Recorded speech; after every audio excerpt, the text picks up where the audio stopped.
the story of the father is embedded in the story of the son. So he's already mentioned that he's no son of Ray Leonard, so there's already this need of approval from his dad. And it's the exact same thing that we saw with Tiger Woods and his dad, Earl Woods, where he was doing things to please his parents. He was doing things to try and follow in their footsteps, and that's exactly what Ray Leonard's doing here. His dad grew up fighting. He loved fighting. He would stage fights in his front yard against anyone, and it was on his one day off work as well. That was the world that Ray was growing up in. And the interesting thing is, Ray admits that he hated violence, but he was drawn to it specifically to the power that it represented. Violence was nothing new to me. I saw it in my home as well. Whenever my dad taught my brothers a lesson for acting up, which was quite often, though it didn't keep them in line for very long, his methods of discipline included an extension cord and making us bend down and put our heads between his legs while he hit us with his belt. As a shy kid who mostly stayed out of trouble, I wasn't punished nearly as frequently as my brothers. Yet as much as I detested the violence, I was drawn to it. I admired the power and control held by those who resorted to it. And that's why boxing made sense for him, because in the ring, he had this great sense of power, this sort of total control over his destiny, which he didn't have at home. He didn't have in the surroundings around him. He grew up in Palmer Park, which wasn't a great area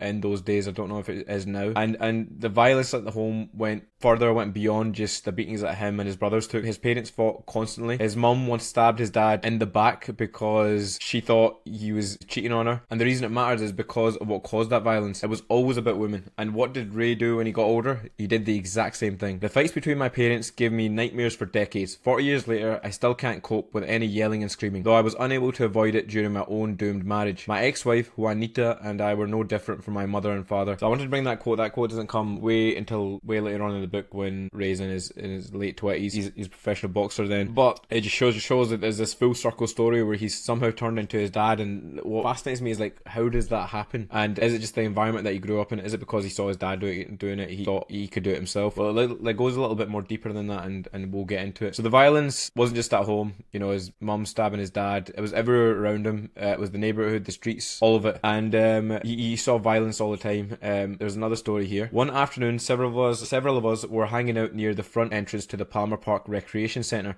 when we stumbled upon an argument between a thug in the neighbourhood and a fat, mentally challenged kid. The guy suddenly took a wrench and pounded the kid's head over and over. The blood gushed out the way you see it in the movies. He didn't care that we were watching. He knew we weren't going to call the cops or help the kid, or we'd have the rest of his friends coming after us. That is very brutal. To see that at such a young age. And you can see what he's saying as well. There's no forgiveness, there's no mercy. You mentioned specifically that it's a thug and a mentally challenged kid. This is the environment that he was growing up into. It wasn't nice, and I can't imagine growing up in that sort of place myself and turning it okay when I'm older. You definitely have some sort of trauma. So another thing that he faced was racism quite early as well. This was the 1970s. But what's striking is that no one around him addressed it, not even his parents. And he says this about that: as African Americans in a white dominated culture, we were different. It was not until one hot summer afternoon when I was 8 or 9 years old that I realised how different. I was walking with several friends to the Washington Monument a few miles away when we pulled up to a bar on the city's predominantly white northwest side. The others stayed outside in the shade while I went in to ask for a glass of water. "Get the fuck out of here, N-word," the bartender said. I wasn't naive. I knew what the N-word meant, but I had came up only in casual conversation with other kids in the hood when we chatted about how the honkies took advantage of black folks. Now for the first time I heard the word from the lips of a white man. For some reason I didn't tell my friends, but when I got home that night I could not wait to share this experience with my parents. They would surely sit me down and explain the painful history of racial prejudice in the United States and how I should cope with similar insults in the future. No explanation though